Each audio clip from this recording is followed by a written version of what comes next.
Person-environment theories are based in ecology, the study of interactions among organisms and their environment. These theories provide a way to understand how interactions between people and their environments promote growth and development. They can also explain how people influence their environments and how some environments favor some people's development more than others. These types of theories are unique because they can explain the processes, but not necessarily the outcomes of development. There is no beginning, middle, and end like other theory clusters.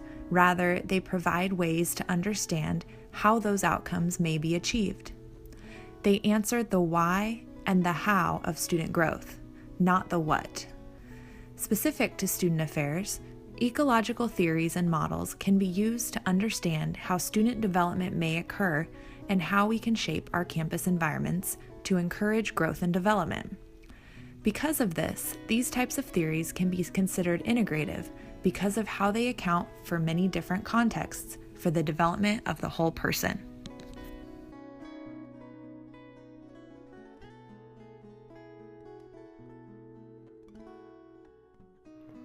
When we consider theories in the person-environment cluster, we must understand what we consider as the environment. The environment used in the context of the theories may be classified as the human-built environment, socio-cultural environment, and/or the natural, physical, biological environment. An example of the human-built environment is a residence hall. Other facilities, such as the classroom or a student center, can be a factor in the way a student experiences college. The sociocultural environment may include a person's identities, such as cultural backgrounds and income, as well as values, beliefs, and norms. The natural, physical, biological environment includes things such as soil, water, and air. Understanding that students are a part of an ecosystem in which they must adapt to the environment or adapt the environment to meet their needs helps us to understand the context in which person-environment theories may be applied.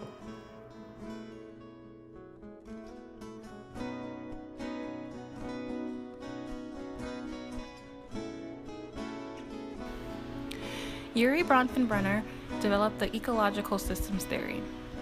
Bronfenbrenner believed that a person's development was affected by everything in their surrounding environment. However, a person's environment is more than just their immediate settings. He divided a person's environment into 5 different levels: the microsystem, mesosystem, exosystem, macrosystem, and chronosystem. The microsystem refers to the most direct environment that impacts an individual's development. It's inclusive of family, peer groups such as classmates and friends, the neighborhood in which one lives, and institutions such as school or church. The mesosystem refers to interactions between one or more of the individual's microsystems. An example, the way parents interact with teachers and the way that the individual's friends interact with their family and so on will have an impact on the individual's development. The exosystem refers to social contexts where the developing individual may not play an immediate role or have control, but is still impacted by the interactions and decisions made in these contexts. An example, financial aid policy is not developed by students, but the changes made with the policy at any given moment can impact how the student finances their education. Another example could be how busy a parent is due to their occupation may impact the way the parent interacts with a child at home. The macrosystem refers to the cultural environment in which one lives and operates within.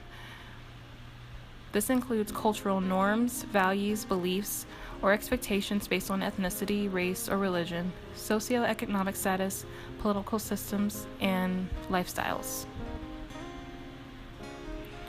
The chronosystem refers to the impact of timing of an event that occurs in a person's development in life, as well as the impact of socio-historical changes and events that occur over a span of time and affect the individual or are relevant for a specific generation. For example, The change in access to education for minority populations and women is a positive socio-historical change that impacts an individual's ability to pursue an education. An example of timing of an event could be an individual coping with the separation of their parents. The impact and individual response will vary depending on the age of the individual and where they are in their development when that event occurs. Some things to keep in mind when applying the ecological systems theory is that the interactions described by Bronfenbrenner did not originally account for digitally mediated spaces such as distance learning and technology, which are contemporary spaces in which students learn and construct identities and have an additional impact on interactions between each of these systems. Also, the systems were developed to explain human development with a particular focus on the child. However, these systems and the levels can be applied to human development in general and, for our purposes, student development.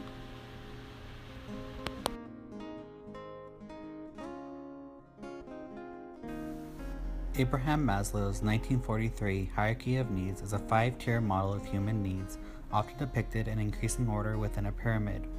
Maslow once stated that people are motivated to achieve certain needs and that some needs take precedence over others. Our most basic need is for physical survival, and this will be the first thing that motivates our behavior. Once that level is fulfilled, the next level up is what motivates us, and so on and so forth. Within the 5 levels of this hierarchy, they are subcategorized into basic needs, psychological needs, and self-fulfillment needs. The different levels of the hierarchy are the following, in order from bottom to top of the pyramid. First is biological needs, such as air, food, drink, shelter, warmth, and sleep. Second is safety needs. This will include protection from elements, security, order, law, stability, and freedom from fear. The middle level is love and belonging.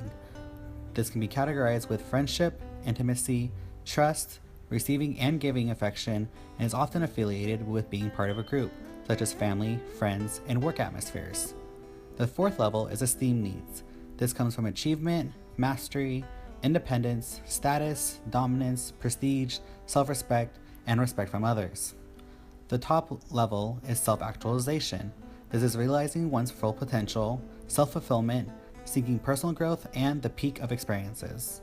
To break these levels down further, they are subcategorized, with level 1 and 2, biological and safety needs, being considered basic needs, level 3 and 4, love and esteem needs, being considered psychological needs, and level 5, self-actualization, being considered a self-fulfillment need. As with any theory, there are a few critiques to keep in mind with utilizing this theory in your practice. The first being that this theory is very linear. It assumes one must have their basic needs met before they can reach self-actualization. But too often in our profession, we see the resilience of our students and their ability to pursue personal development while fighting for their safety and basic needs. Critique is that Maslow used biographical analysis, so the definition of self-actualization may be biased towards what the researcher believes is a representation of self-actualization rather than the true state of being. Furthermore, Maslow's biographical analysis focused on a biased sample of self-actualized individuals, predominantly limited to highly educated and rich white males. This may create difficulty in generalizing this theory for female students, those from low socioeconomic backgrounds, as well as students of different racial backgrounds.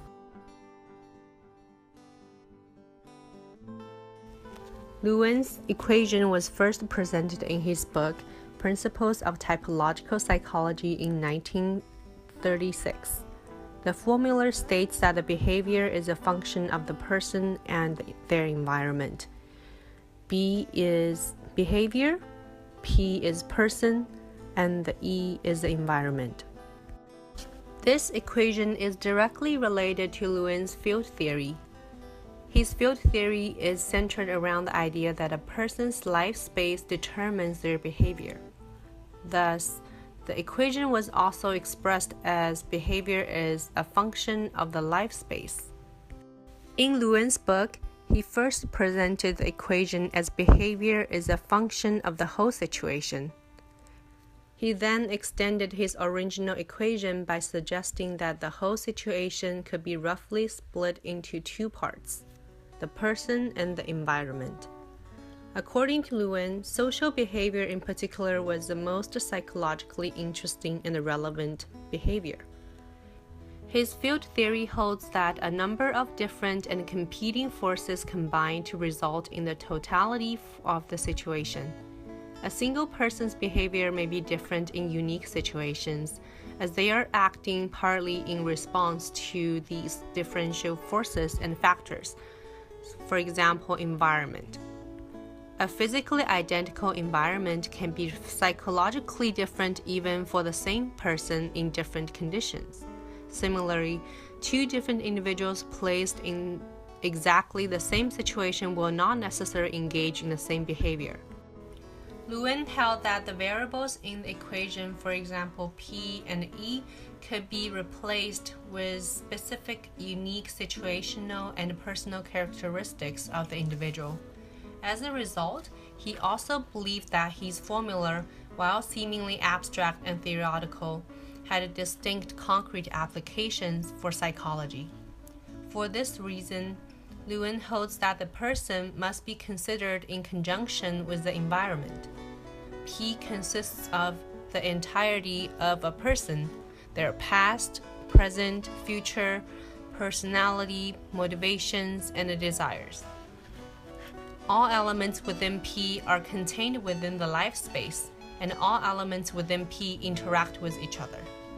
Lewin emphasized that the desires and motivation within the person and the situation in its entirety, the sum of all these competing forces, combine to form something larger, the life space.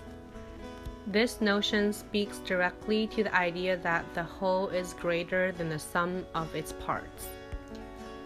When applying Lewin's equation, please be aware that this equation does not provide detailed steps on how we should look into the interaction between individuals and their environment. Also, factors such as ethnicity and cultural norms were not being taken into consideration on how they may affect individuals' behavior in certain environments.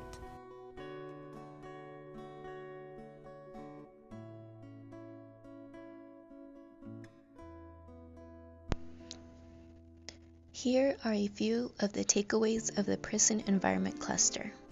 According to DiCaprio in Evans, Forney, Guido, Patton, and Wren, theory has 4 levels of use: description, explanation, prediction, and control. First takeaway, the theories and models in the person-environment cluster are at the second level, explanation. At this level, these theories explain the processes but not the outcomes of human development, as mentioned earlier by Kristen. For example, person-environment theories can be used to help explain how students interact with campus environments to promote the development of racial or sexual orientation identities. They are not intended to explain the ways that multiracial students identify themselves or how LGBT identity changes over time. Another takeaway, the 4 philosophies that guide the student affairs profession are particularly relevant in the person-environment theory cluster. Each institutional type embodies the values and principles of one of the 4 philosophies, which impacts its environment and its various levels. For example, a rationalist institution is teacher-centered and utilizes more of a banking method style of teaching. This learning environment may impact students' development differently depending on their learning style. A rationalist environment favors auditory learners' development more than others, whereas kinesthetic learners may thrive more at an institution that embodies pragmatism. In summary, person-environment theories add to the study of student development by drawing analytical and practical attention to the settings in which students develop cognitively, morally, interpersonally, and psychosocially.